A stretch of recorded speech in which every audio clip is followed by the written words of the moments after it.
Hello friends, मैं सुनील स्वागत करता हूं आपका आज के एक नए सेशन में। आई होप आप सभी ठीक होंगे फ्रेंड्स। तो आइए समझने की कोशिश करते हैं। आज का हमारा चैप्टर है विस्टाज का लास्ट चैप्टर क्लास 12 से इंग्लिश का, जो है मेमोरीज ऑफ चाइल्डहुड। इस चैप्टर के फ्रेंड्स दो पार्ट्स हैं। एक पार्ट है आपका the cutting of my long hair और सेकेंड पार्ट है आपका we are too human beings. सबसे पहले हम पढ़ते हैं मेमोरीज ऑफ चाइल्डहुड, जिसको लिखा है जिटकाला साख है, और एक हो रहा है इसके ऑथर जिसका नाम है बामा। अभी फ़िलहाल जो हम समझने की कोशिश करेंगे वो करेंगे जिटकाला शाह के बारे में। यहाँ पे जो जिटकाला शाह ने लिखा है वो है the cutting of my long hair, यानी कि मेरे बड़े बालों की कटिंग कर देना। अब यहाँ पे इसको लिखा है किसने? जिटकाला शाह ने, और बामा वाला है we are too human being. फिलहाल जो ये पार्ट फर्स्ट है the cutting of my long hair written by Zitkala Sa, और जिटकाला शाह का असली जो नाम है, ओरिजिनल जो नेम था वो था गर्ट्रूड सिमन बोनिन। इनका जो बर्थ हुआ था 1876 और डेथ हो गई थी 1938। समझने की कोशिश करें, ये एक नेटिव अमेरिकन राइटर है। अब सबसे पहले ये समझते हैं कि नेटिव अमेरिकन होता क्या है। अमेरिका के मूल निवासी, यानी कि अमेरिका के जो असली जो अमेरिकन होते हैं, अमेरिका में रहने वाले जो असली अमेरिकन है वे होते हैं नेटिव अमेरिकन। अब जो हमारी गर्ट्रूड सिमन बोनिन है वो प्योर नेटिव अमेरिकन है।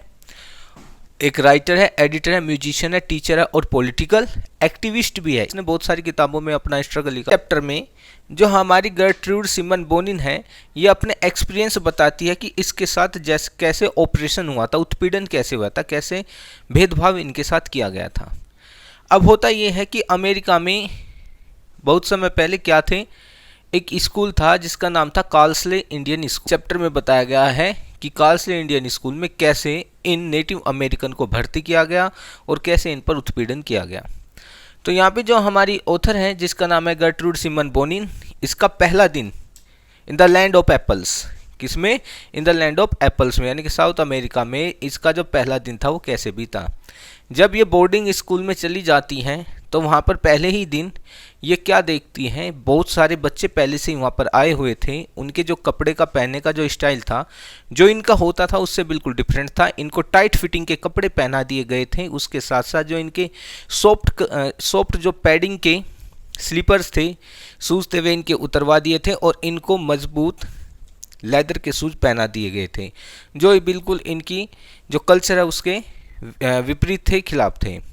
तो यहाँ पर गर्ट्रूड सिमन बोनिन को भी वही कपड़े पहनने पड़ते हैं जैसे और लड़कियों को पहनने पड़ते हैं। बट वहाँ पर जो मोस्ट ऑफ द गर्ल्स थी, यानी जितनी भी गर्ल्स थी, सभी के जो बाल थे वे छोटे कर दिए गए थे, उनको यहाँ तक कट दिया गया था।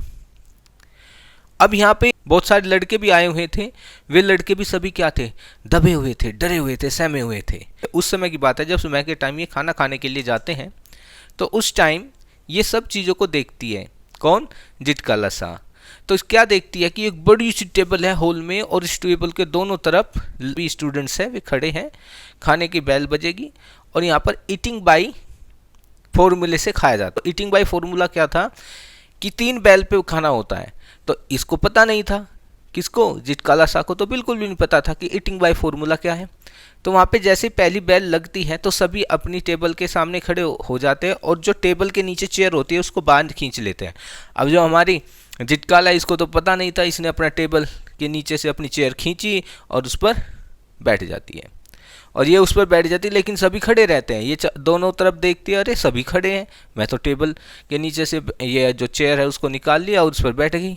बट तभी एक सेकंड बेल बजती है, और जैसे ही सेकंड बेल बजती है वो खड़ी हो जाती है और सभी बैठ जाते हैं।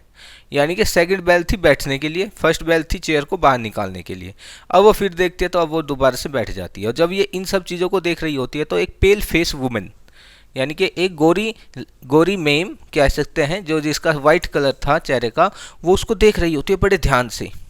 तो अब उससे अपनी नज़रें छिपाती हैं और दोबारा से वहीं पर सामने देखने लगे। उनके सामने खाना रखा था, सभी अपने खाने पर ध्यान दे रहे थे कि तभी थर्ड बेल रिंग करती हैं और तभी सब खाना शुरू कर देते हैं और वो चिल्लाने लगती है, क्योंकि उसके लिए कोई मुश्किल काम नहीं था, लेकिन वो बड़ी परेशान हो जाती है इन सब चीज़ों से। फिर वो इधर उधर देखने लगती है, तो उसको वो जो पेल फेस वुमेन थी वो दोबारा से उसको देखने लगती है। ये सब होने के बाद उसकी एक फ्रेंड होती है, एक लड़की होती है जिसका नाम होता है जुडविन। वो उसके पास आती है और उससे कहती है, जिटकाला, आज तेरे जो लॉन्ग हेयर है इसके काटने की बात चल रही थी। अब वो तो उनकी भाषा को नहीं जानती, अंग्रेजी भाषा को, जिटकाला, लेकिन जो जुडविन थी उसको थोड़ी थोड़ी भाषा आती थी, इंग्लिश भाषा आती थी, इसलिए वो उसको बताती है कि तेरे बाल काटने की बात चल रही थी और यहाँ पर तेरे बाल को शॉर्टन किया जाएगा। तो कहती है मैं ऐसा नहीं होने दूंगी। तो जुडविन कहती है चाहे तुम कितनी भी कोशिश कर लेना, ये बहुत ज़्यादा है, ताकतवर है, ये तुझे पकड़ लेंगे, तेरे बाल काट दें। कह नहीं नहीं, मैं स्ट्रगल करूँगी, ऐसे थोड़ी होता है। क्योंकि उसकी माँ ने उसको बताया था, किसको, जिटकाला को, कि बाल उस सैनिक के काटे जाते हैं जब किसी सैनिक को कोई दूसरे देश के सेना बंदी बना लेती है, प्रिजनर ऑफ वॉर होती है, तो उसको कायरता की निशानी देने के लिए उसके बाल काट दिए जाते हैं। या फिर जो लेडी मोर्नर होती है या जो दुख प्रदर्शित करती है, विलाप करती है, रोना धोना करती है, उसके बालों को छोटा किया जाता है, जो उनकी कल्चर के बिल्कुल खिलाफ है। मैं ऐसा नहीं होने दूंगी। फिर उसके बाद वो चुपके से आराम से सीढ़ियों से ऊपर जाती है ताकि किसी को पता ना चले, मौका पाकर।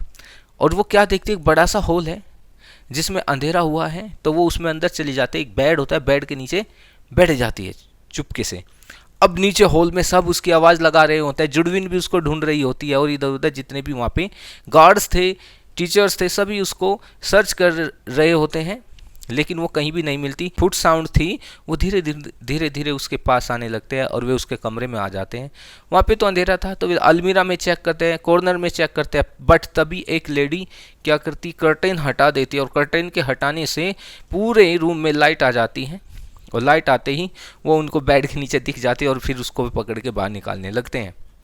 और जब वो उसको बाहर निकालते हैं तो वो खूब प्रोटेस्ट करती है, उनको लात भी मारती है, उनको स्क्रैचेस भी करती है, ऐसे छीन भी लेती है। फिर भी एक मजबूत इंसान उसको कंधे पे उठाता है और नीचे लेके आता और उसको चेयर से अच्छे से टाई अप कर देता, बांध देता है, उसके हाथ पैर को बांध देते हैं। फिर भी वो अपनी गर्दन को मूव करती है, क्योंकि उसके तो बाल कटने थे, यही उनका काम था। तो जैसे ही उस सीजर का ब्लेड उसकी गर्दन पर लगता है, कूल सा ब्लेड, और वो उसकी एक मजबूत सी लॉक को काट देता है, तो वहीं पर उसका अपना जो प्रोटेस्ट है वहीं पर रोक देती है। वो हार गई थी, क्योंकि बाल ही तो थे उसके, जो कुछ थे उसके पास। अब वे उसको काट देते हैं और वो बड़ी ही असहाय हो जाती हैं और वो रोती रहती है। जब से इसको इसकी माँ से अलग किया गया है तब से इसके साथ अत्याचार ही हो रहा है और ये सहती आ रही है, लेकिन किसी ने इसको आके इसको रिलीफ भी नहीं दिया। अपनी अकेली रही और चुपचाप बैठी रहती है, रोती रहती है, और ये इसके साथ वहाँ पे अन्याय हुआ था। इसी के साथ हमारा एक्सप्लेनेशन होता है पार्ट फर्स्ट का कंप्लीट। और फ्रेंड्स, अगर आपको ये वीडियो अच्छी लगी हो तो लाइक करना, शेयर करना और चैनल को सब्सक्राइब करना। तो फ्रेंड्स, मिलते हैं नेक्स्ट वीडियो में इसके नेक्स्ट पार्ट के साथ। Okay friends, bye bye.